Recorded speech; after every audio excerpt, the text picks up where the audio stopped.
Australia, the hemp and convict colony. In the beginning of the plan to create a settlement in Australia with British convicts, a plan was also formed to establish a hemp colony. This was to benefit Britain's economy, as Britain had overcrowded prison hulks sitting on the Thames and had lost their hemp colonies that they had in America. So, Britain had to then purchase their hemp from Russia, but Britain was still looking for a cheaper alternative to Russia for obtaining their hemp. When botanist Sir Joseph Banks had returned with Captain Cook in 1772, he had brought back with him artifacts and plants from around the globe. One of the plants he had brought back was a New Zealand hemp plant named Phormium tenax, New Zealand flax. It grew a lot quicker and better than most of the other plants that Sir Joseph Banks had done tests on.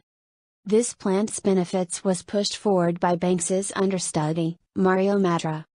He wrote to Lord North in 1783, looking to establish government backing for a hemp colony in New South Wales. Mario put it across that if we were to establish a settlement in New South Wales, it would substitute the lost American hemp colonies as well as establishing a trade route with the East and supplying Britain with its much-needed hemp. Then in 1784, Matra added to this plan with another solution, that of a convict colony. So the plan for Botany Bay was to send all the convicts imprisoned on the Thames to New South Wales, where they will aid in growing hemp for all different purposes, such as rope, cloths for the convicts and new settlers, and exporting for the British fleets. When Captain Arthur Phillip was about to command the first fleet, he read his orders from King George. They put across the benefits from the New Zealand hemp plant that is not far off from where the new colony will be established, is of great importance to clothing, fitting out all ships with rope, sails and so on. As the first fleet was heading to Australia, so was a Frenchman by the name of La Pérouse, who had instructions from the French Science Academy to try and bring back some of this New Zealand hemp, as it would be of great benefit to his country. La Pérouse arrived about the end of January 1788, which was within a week of the English First Fleet setting foot on land. Due to the English fleet arriving first, the French fleet could not colonize Australia. Though the town of La Pérouse, not far from Botany Bay, bears his name. Once the new colony had begun, the governors to come, Philip, Hunter, King, did whatever was in their power to establish a hemp colony. The convicts of Norfolk Island of 1800 were growing and producing hemp for rope, cloths, sails, canvas, blankets and sacks. King had brought out dressers and weavers among the Irish convicts.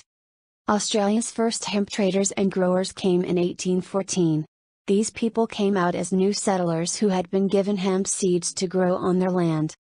The first man to start up a hemp business was Simon Lord, who built a business at Botany Bay producing harnesses, textiles, shoes and hats.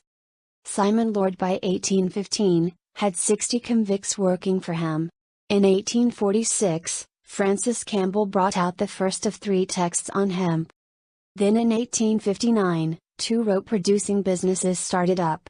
From 1859 till 1890, 39 rope producers had begun businesses. Though by 1890, only 8 of these were still trading. In February of 1868, the colonial monthly, Cannabis India, written by Marcus Clarke, was published. In May of 1868, Marcus founded the Bohemian Yorick Club in Melbourne. In 1872-73, Marcus wrote Noah's Ark, a weekly edition in the Australasian. He then wrote the novel for the term of his natural life.